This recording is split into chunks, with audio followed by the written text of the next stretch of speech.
In this Argos Support video, we will show you how to solve a leaking Soleplate on your iron. These tips can be used on irons, steam generators and garment steamers.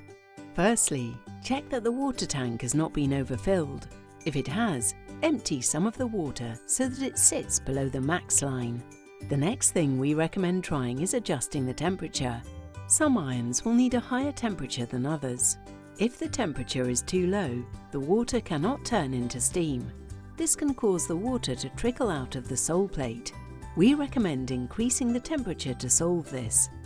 Alternatively, limescale buildup and the iron set to a high heat setting can cause leaking through the Soleplate. If your appliance has an automatic descale feature, select this. Alternatively, you can descale the iron with a mixture of water and white vinegar. Refer to your user manual for the best method of descaling.